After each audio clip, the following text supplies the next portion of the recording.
another day here at Bronie's desk in Bronie's world. We have my absolutely amazing, glorious, blessed friend. She blesses me every time I talk to her, whether it's privately or on one of these calls. My dear friend, Dr. Lisa Singletary. And I always struggle with her last. I could say fine in my head, but anyway. Which, speaking of heads, today this is good for me, right?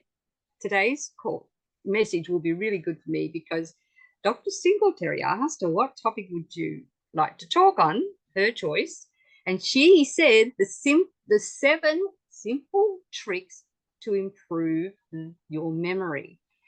Well, not only does she need to improve my memory, she needs to help me improve my tongue-tied get around some of these words I cannot read. I can read them, but I can't always say them. Anyway, with no further ado, I'm going to hand it over to my dear friend, Dr. Lisa. Bronwyn, thank you for having me back. This was quite the day. It's the end of the day for me, and a little earlier for you. And but I'm thrilled to be here. And anytime I get to come to Bronnie's desk and just park my knees under the desk and have a sip of BTT with you, it's a wonderful thing.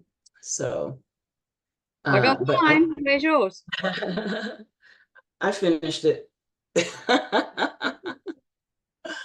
I got a few other things besides BTT, and then I've got all my hydration sticks in there as well. Yes, I know. I know. So we're going to talk about memory today. Now, I remember my first official brain fart. And I'm not talking about the kind where I don't know, you walk into a room, forget, and you turn around, and as soon as you turn around, oh yeah, that's why I was going in. I don't mean that. That for me comes when I'm really distracted, right? And there's a lot going on, and I just haven't categorized everything in my brain and prioritized everything. I'm just trying to think of these little tidbits. And so that's why I started making lists. But the first brain fart I ever had, I was at Walmart and I was at the checkout and I swiped my card and I had to put in my 4-digit code. And when I started lifting my finger, I realized I couldn't remember the 4 digits. That's happened to me. And my finger's going towards the pad. Now, by the time it got to the pad, I just punched it in. It was fine, right? But I was acutely aware that for that one split second, it was gone. I didn't know where those digits were. And as many times as I have punched those 4 digits onto a keypad, the fact that I chose the digits in the first place, I knew that was a problem. And from that time, I started really getting more serious about getting the 90 essential nutrients. I was serious about the 90, but when I say the 91st nutrient, which is the antioxidants, anti-inflammatories, because I knew there was something, just not right going on in that very moment. And I do carry a lot of inflammation in my body if I don't do all of the protocol, because my knees, I have a huge problem with my knees. And that can lead to a vicious cycle, etc. That is indirect ties to my memory. But I just was so being a physician, I'm already fascinated with the human body and the brain in particular. And I know a lot about the brain, but I had a few things to learn about the memory. And so I got some studies together and I wrote a blog about it. I'll share the link for the blog and I'll actually show it to you. And I made a YouTube video about it. And, great. But this morning, I saw an article from Dr. Mercola.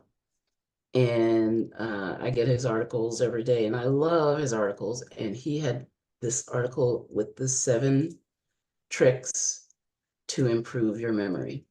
And I'd love to find the pretty version of the article, but I just download the PDF version of it. So I would love to share You'll that have with to you. make it pretty yourself.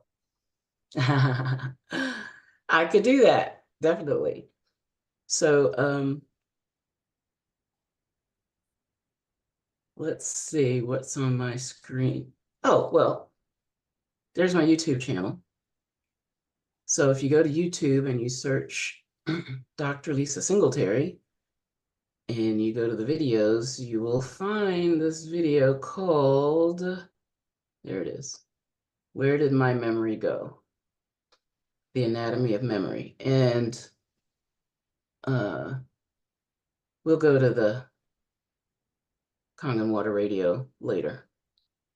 But this was an introduction to my blog, which is here. And I did this whole article.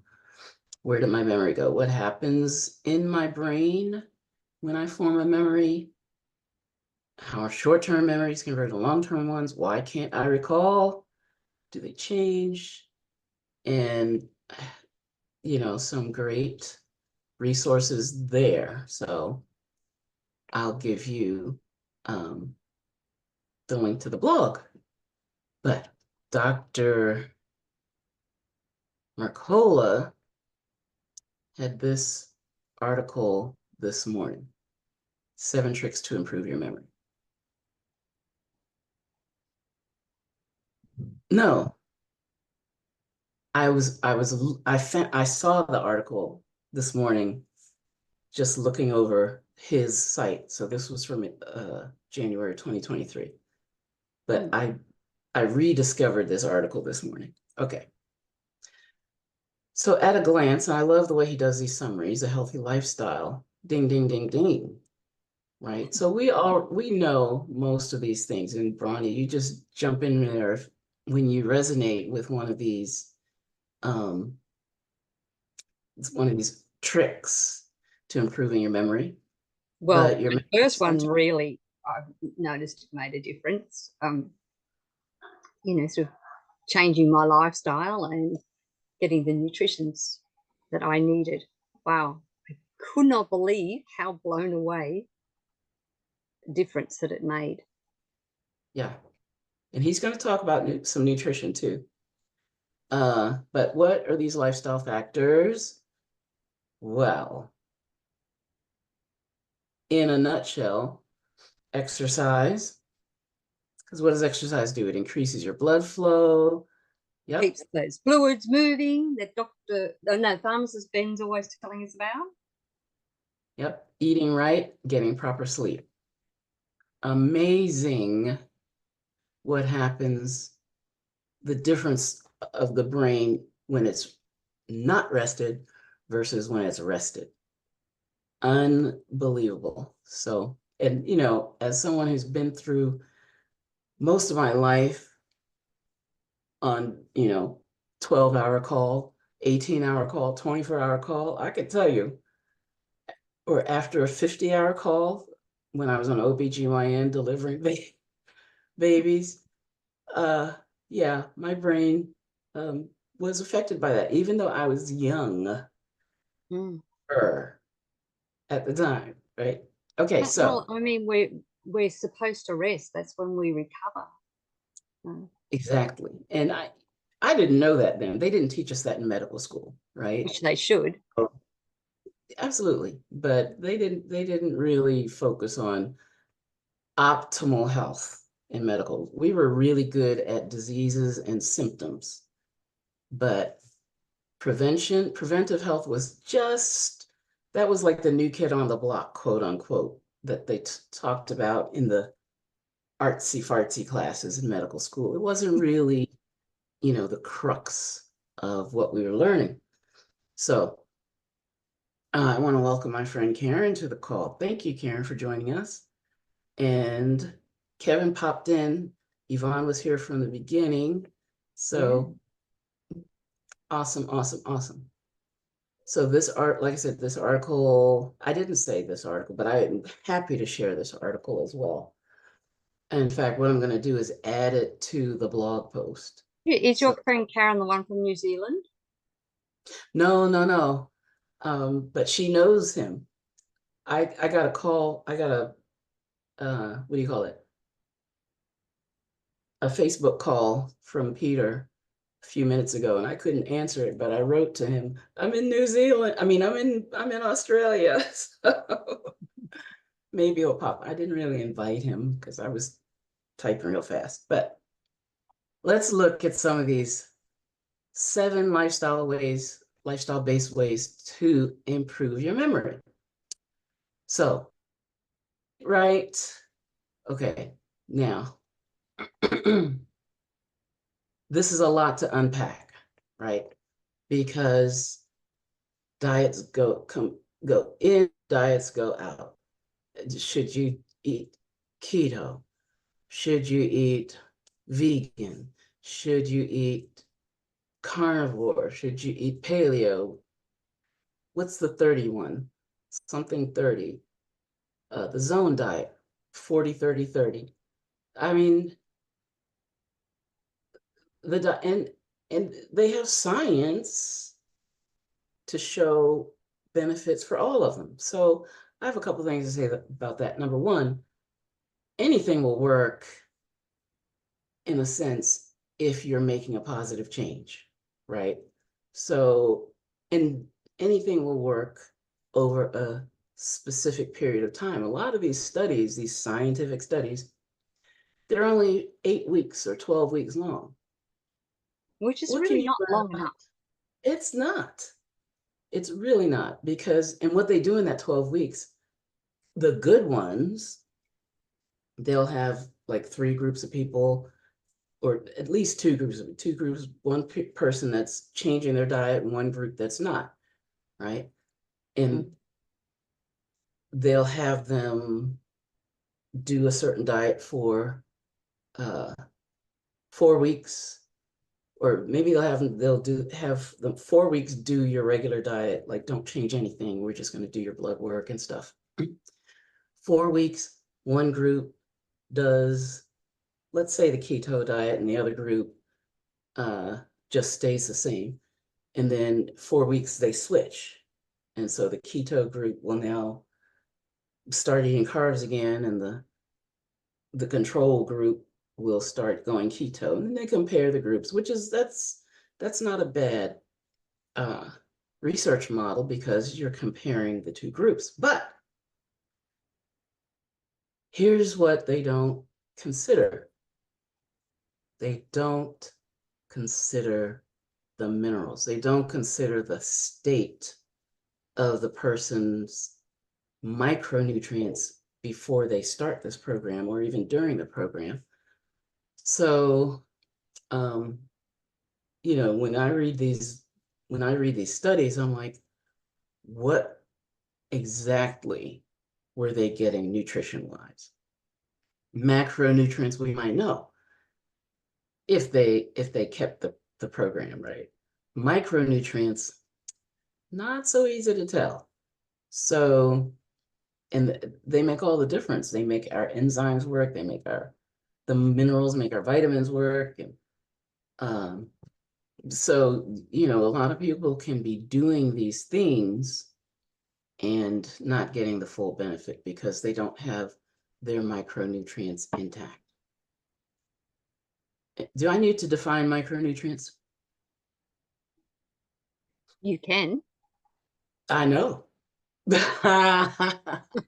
So, macronutrients, macro means big nutrients. They are the big 3, the carbohydrates, the fats, and the proteins. We get energy. Those are different ways that our bodies get energy and building blocks for the body. Carbohydrates, fats, and protein, macronutrients. The micronutrients help your body to get the energy out of those foods, right? So if you don't have the micronutrients, you're not breaking down the foods all the way. You're not gonna, like I said, be able to convert those calories into energy. Your gut may be suffering from leaky gut syndrome if you don't have the micronutrients to break down those macronutrients. So, number one, what are the micronutrients that these people get? They're paying attention to the macronutrients, but they don't always pay attention to the micronutrients, and that makes all the difference. Absolutely agree. Okay. So, but guess what if I said to you, I don't care what kind of diet you're on. I don't care, right? Okay. What I care is what you don't eat. Because there are foods that will cause inflammation in your body. Those foods you need to avoid. You avoid the bad foods. You can eat pretty much anything within reason, right? You can be healthy with a vegan diet if you get the proteins. That's usually the challenge for vegans. You can be healthy on a low carb diet if you get the all the micronutrients and you avoid the foods that cause inflammation. All right, so I I'm noticed in his eat right, avoiding sugar is absolutely. So yes, we can get into deep, deep discussions about all of these different diets, and trust me, I've read them all. But the key is get your micronutrients and avoid the bad foods. That's first step. You do that, you're going a long way to gaining your health. So, in your memory. and improving your memory. Yes. Yes. So, okay, they're mentioning omega-3. We'll talk about omega-3s, but step one. Step two, exercise. And You you talked can't about see that, step 2 yet. There you go. stimulating your nerves, strengthening interconnections, releasing factors, and then when you exercise and then you rest and your body just goes into that rest and repair mode, and certain exercises absolutely benefit your cognitive function. So keep watching Bronie on, is it on Fridays? Yes, on Friday. Keep watching Bronie on Fridays to get that blood flow up. I love it when you do that, Bronie. Okay, number 3, stop multitasking. So this is what I was talking about earlier.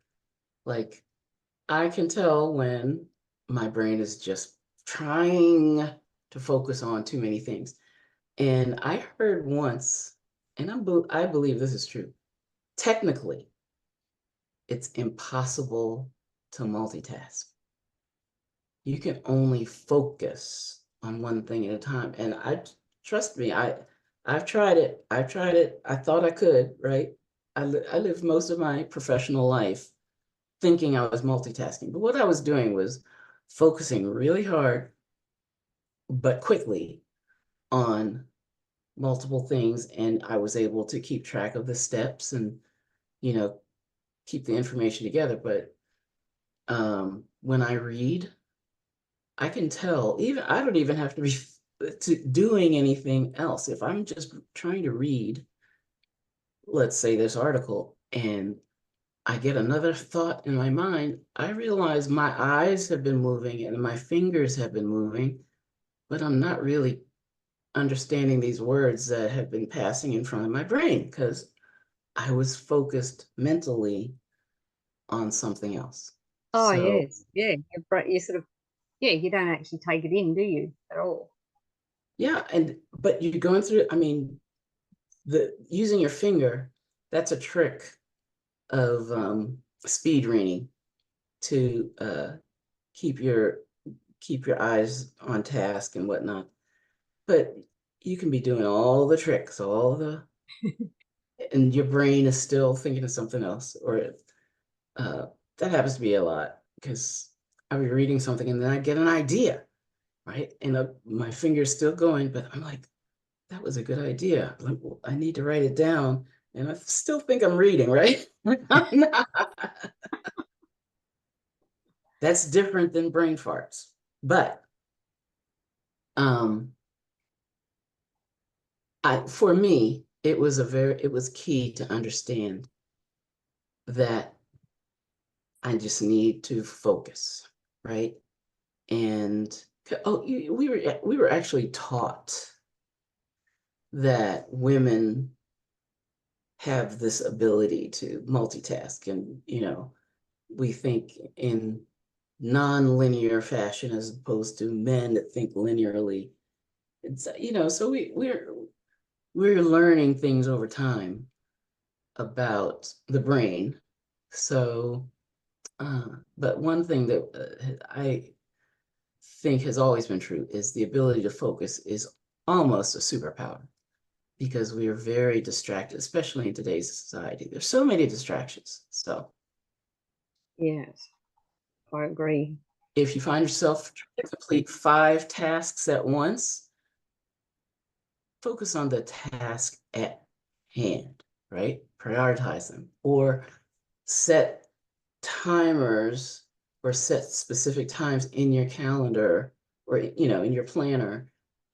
It's like, okay, for 30 minutes, I'm just going to do this. I don't care how far I get. I'm focusing on this for 30 minutes and then I can do something else. Or I'm not moving from this chair until I need to I do get those this. things more. And that Sometimes, way, yeah, I have, I was just gonna say, sometimes well, actually, probably more times than not, I have all these things I need to get done, and you know, I think I just get overwhelmed, and I think, where do I yeah, start? I need to do this, this, and this, and if I don't stop and prioritize it and say, I have to do this now, today, like yeah. before a certain time, and hang everything else, it'll have to wait. It doesn't get done. I just get frustrated with myself. But if you write that list, and this, I don't always do this, but when I really am in a crunch and I really, you remember that, I think it was John Wesley, he said, he's the Methodist preacher. He Yeah. said, I'm so busy that no matter how busy I am, I have to pray at least an hour a day. But on days that I'm super, super duper busy, I have to pray 3 hours. you know? But in a way, that's like who if you want to cut down a tree and you have 16 hours to cut, or however 6 hours to cut down the tree or something like that, spend 5 hours sharpening the axe, and Yeah, then you'll have an easier go of it. So, exactly right. uh, So we got up to number 3. So what's number 4? well, get a good night's sleep. We talked about sleep before, and this isn't rocket science, but it's stuff that we were not taught. Yeah, And learning to value rest and recovery is, I mean, in medical school, sleep was like you're cheating, right? But when you're rested, you can be more productive. You can be more, you can process things better. You can, deal with stress better. So get that sleep. And recovery, that's when your brain cells, that's when all your cells are, they're recovering from the day. Your brain is processing information. And you ever go to sleep with a problem and then early in the morning, bing, it's like you get the answer, you get the solution. Your brain's had all night to like filter through and process and and it gives you the answer in the morning. So Yeah. I have found that many, many, many times, but it takes a good night's sleep for that to happen for me. I think that'd be for most people. Yeah, I believe that too, but you know, so and then there's this article, 33 tips to help you get the shut eye that you need. So I'll definitely share this article with you. Play brain games. I love playing games, and I didn't expect to, but I've always liked, when I say that, on my phone, right? Yeah. Like before bed, that's how I relax now, is right before bed. I'll play some solitaire or something just to kind of give my brain, and I'm thinking, while I'm playing sometimes, but uh I find that it helps me strategize.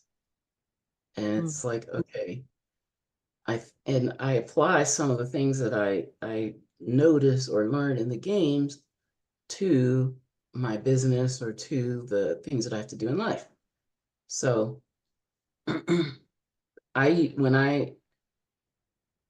I'm very aware when I'm playing the game. It's not just uh entertainment for me. It's like, okay, let's just calm down the brain. Let's do some things that just have a simple process, and then everything else can kind of work its way into place. So, Sounds good. I don't mind a game of solitaire. what'd you say, son? I said Sorry. I don't mind a game of solitaire. I'll tell you another game that I do like, and I discovered it online, is Yahtzee. I've never played Yahtzee online. I have Well, played because in. online you're playing against the computer bot.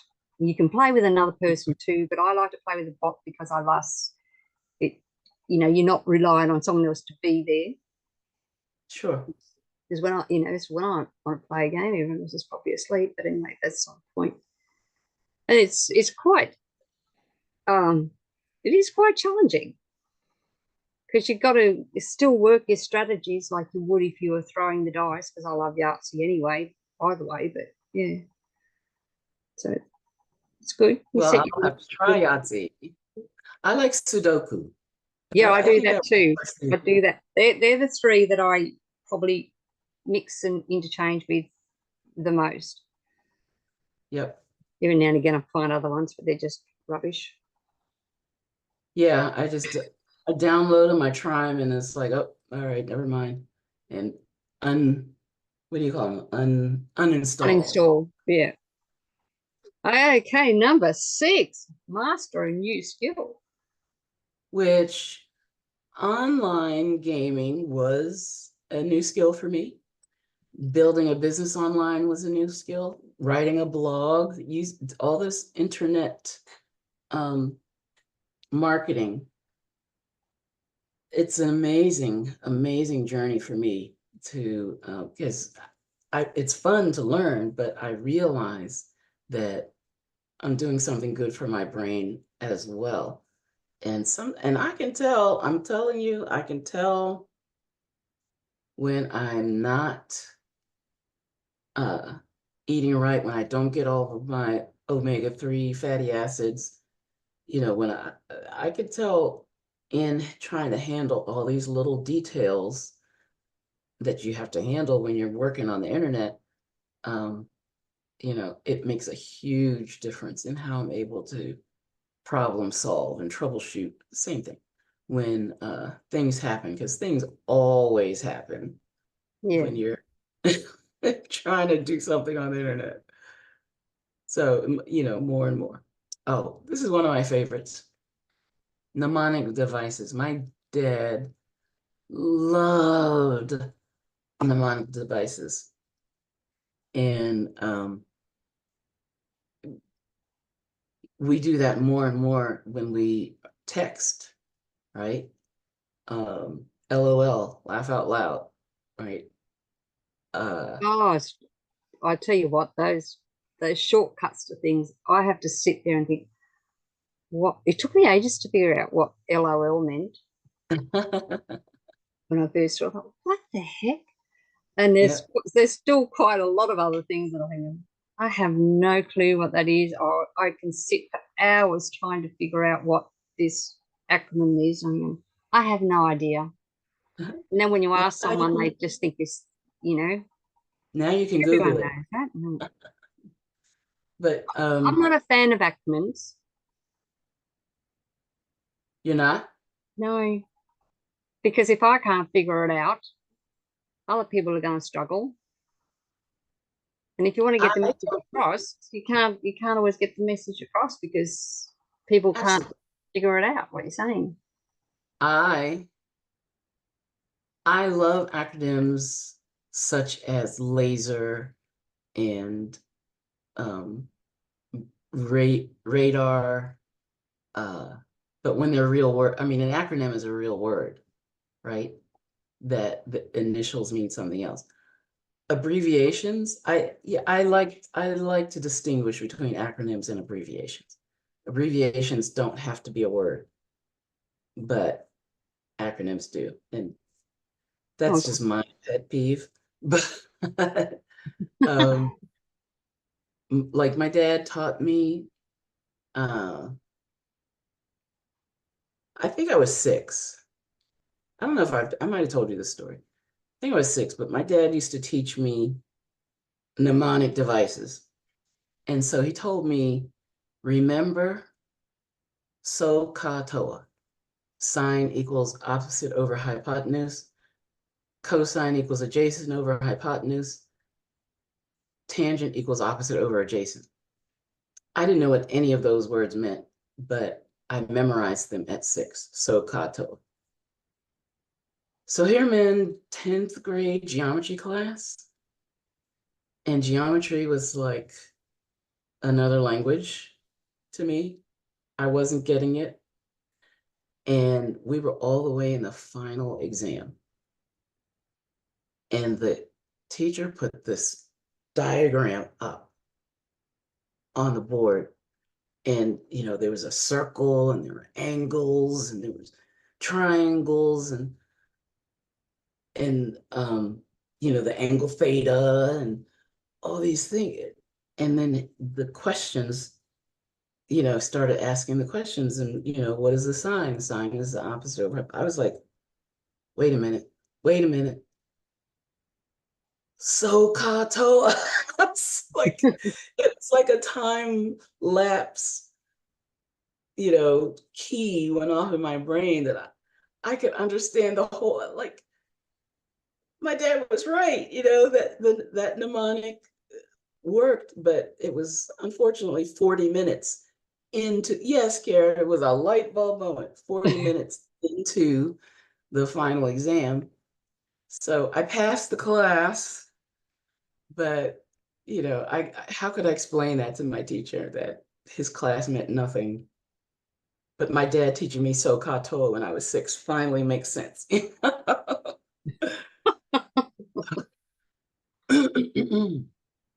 well, but But if I have to go to the grocery store, for instance, and I have a short list, uh, and I kind of get shiny object syndrome in the grocery store, but if I make a little mnemonic or I make a little, you know, acronym, it's usually an abbreviation of the first letter of the things that I need to pick up, you know, then I can get in the store and knock them out, even if I'm knocking them out not in order, right? But I know I have to, it's like, what was D? What was D? Oh, dishwashing detergent or whatever. If I can remember those initials, then I got my shopping list all down. Now, I was go ahead. reading this here, right? And I don't know, visualize such as imagining a tooth. Anyway, we won't worry about that. But rhymes to remember people's names. I actually remember people's, well, actually, I'm good with faces, not so good with names, but to remember people's names, they say you should say the person's name at least 3 times in the first few sentences that you meet them. And, Yeah. but I remember people more, I associate them. Like, for example, Kevin's on this call, my dear friend Kevin Grundy, who's in New Zealand. Right? I met Kevin before I met his sister Karen.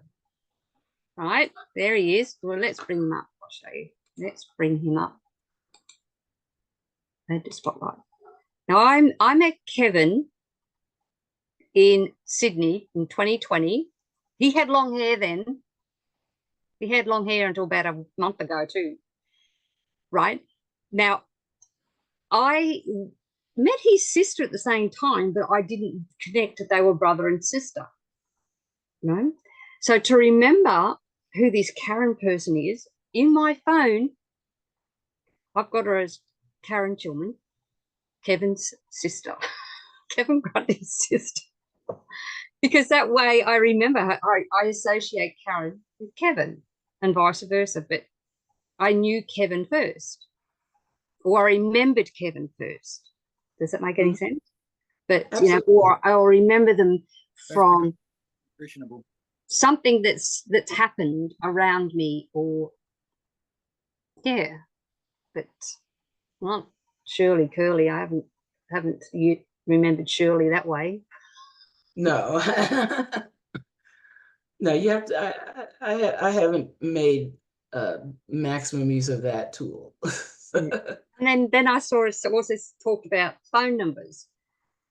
Now, I do have a dyslexic brain, and I find with phone numbers, I have to say them in a certain, it said chunks there, and I do have to say it in a certain rhythm, in certain chunks. And if someone says it, repeats even my own phone number back to me differently, I cannot associate it. I think, well, I think that's right. Right. So I have, you know, because, you know, with our mobiles, I do 4, then 3, then 3.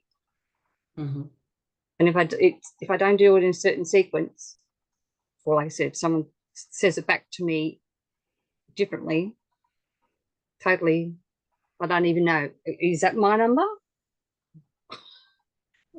Well, you just reminded me of something. When I was, I guess when I was in grad school or something, I met this guy who played in a band with my brother.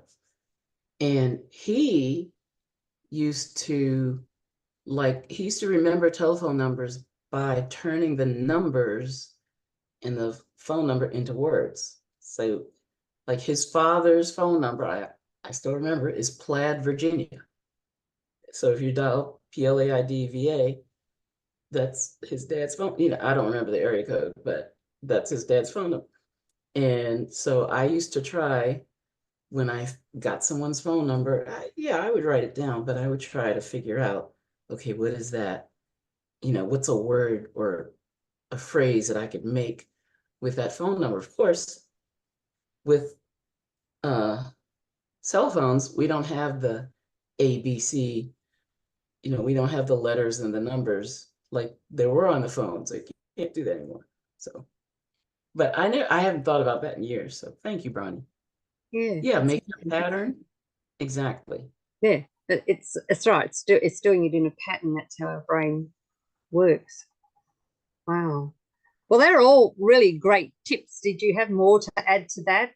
There's more. There's more. Oh, there's more. I promised more. So 3 more smart tips. Vitamin D, intermittent fasting or time-restricted eating, and gut health. Your gut, yes. we talked about that. Oh my goodness. There's so many connections between your gut and your brain. In fact, I think I did a blog post on that. So, and then choline. Choline is the building block of one of our main neurotransmitters, acetylcholine. And we've got amazing supplements that contain choline. Now, that's the 5th step, right? We've already done the first 4 steps, which is getting your diet right, getting the 90 nutrients, getting your antioxidants. Then that's step 1, 2, 3. Step 4 is the gut, and step 5 is all of the other specialty nutrition supplements. And choline is one of them, and it is in our specialty brain supplements. So this article, I don't always agree with all the articles that, I talk about, but this article I found it to be very helpful. So I will share that with everybody. And Sorry, continue. You said oh, yeah, and my YouTube channel and my blog. Right. See, so, and we quite often talk about, I think every single one of my guests, including Kevin over there, we all agree you've got to get your gut right, because it's like a second brain. So the class as your second brain has to affect your memory. Would you not agree, Kevin? You're allowed to do more than just nod your head.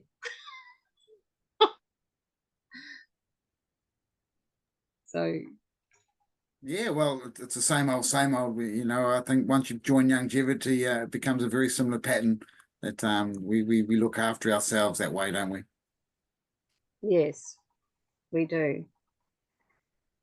Yes, we've got the Aussies, the new Kiwis, and the USA, and Dr. Lisa. She's disappeared. Woohoo! She's come back. What happened there? She's had a bit of a.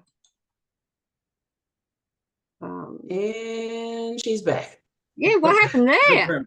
We were talking about, look, we've got the Aussies, we got the Kiwis, and we got the girl from the USA here, and you disappeared on us. Well, you still had Karen was backup. Karen's from Atlanta, Georgia. And going back to that brain, it's a good learning thing. When I studied medicine many years ago, I came from a practical background, not an academic background. And so learning styles were quite different. And so because I felt I was pretty onto it, I learned quickly that, hang on, I'm not absorbing this like all the younger people around me, because I was an adult. And so I went back to and did a class on literacy learning, and it taught me how to mind map and do stuff like that.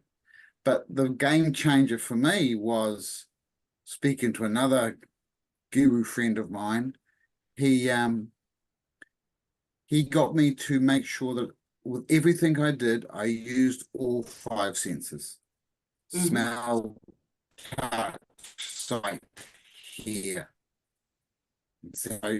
So I started doing everything like that. So in herbal medicine, if somebody came up with rosemary, I had my eyes closed, I'd smell it, I'd taste it, I would say what it is, somebody would tell me what it is. 1, 2, 3, 4, and there's one more. Never remember the 5th one, but there's 5 elements, yeah. And that made a difference. So where I was struggling in my course in the beginning, I ended up rocketing. And herbal medicine is an extremely high pass rate in the first place. You've got to get past 70, 80% pass rate before you can go anywhere. And so I superseded that and then got into the 80s, 90s for a pass rate, and purely learning the five-finger approach, you know. Yeah. Yeah, Works well, excellent. works well. And as you're saying before, it's just repeating it. Was it 38 times? You have to someone gets some credit 38 times and then it's there forever or something? I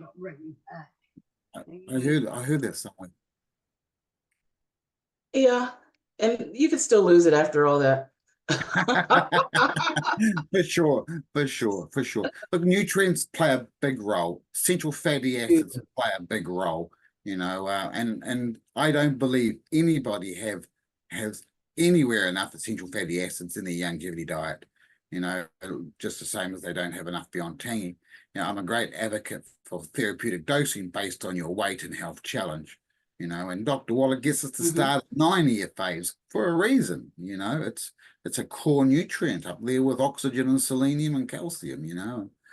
And so feeding the brain all the time. Talking about rosemary. Rosemary is a great herb for feeding the brain, you know. Ginkgo, even the leaf looks like a brain. Another brain food is your walnuts. Again, they look like a brain. It's amazing what foods look like, what they fix, you know, like feeds like. Yeah. Like, Doctor's frozen again. Is it winter I was over going to there? say, it looks like Dr. Lisa's frozen again. There she goes. Where was she? Off again. I think it was great though that she started with this article actually started with a healthy diet, and he talked about the nutrients and minerals and or maybe not the minerals. He didn't talk about that, but I thought that was really quite. She's still struggling to come in. Interesting to do that. That it started with a healthy diet. Yeah, that's the key, you know, isn't it? It's the key. Well, technically, it started with an unhealthy diet. Yeah, well, yeah, people are starting with an unhealthy diet, aren't they? But you got to get your diet right. Yeah, and the omegas. He mentioned the omega-3s, and well, if you think about your brain, it is, you know, you hear different percentages, and who knows if they're talking about dry weight or wet weight, but it's a huge, I'll say 60 to 80% fat. Yeah, I was trying. There are other around components 80%. to the brain, but mostly it's fatty tissue. So, you know, and it is your body's #1 storehouse. So he's got a bad signal there today. Yeah, you need to wind that rubber band up. Those mice are getting tired. Their memory isn't working too well. Yeah. They need more EFAs. We need better connection. Pun intended. Yeah, usually it's mine that's playing up. It's not usually Dr. Singletary's.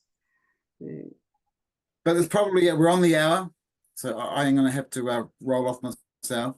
Yeah. So yeah. Well, I'm not sure if she'll be able to get. Oh, here she comes. We'll just get her back in to wind this up, and not sure if she can hear me yet. Get this. So Okay. we're going to. We'll get you to wind this up, and we'll wind this up, and seems we keep losing you, Dr. Singletary. My computer has been really slow. That was me though. You've got too many things going on at once. Well, okay, let's call it we'll call it a day there, because you know the come to the hour, and so we'll wrap this up. Then, as I say here in Bronie's World, I ask you all really nicely to stay safe, stay informed, be empowered, but do not live in fear, my friends. And when you're taking care of those 7 simple tricks, or steps, whichever way you want to do, to improve your memory, then you too will be powerful, beautiful, brilliant, and most definitely very brave. God bless you all, and I'll catch you again tomorrow here in Bronie's World. And thank you everyone for coming. Thank you, Dr. Lisa. Thank you, Dr. Kevin. We had a brilliant day with the pair of you. So thank you very much. God bless you all. Bye for now.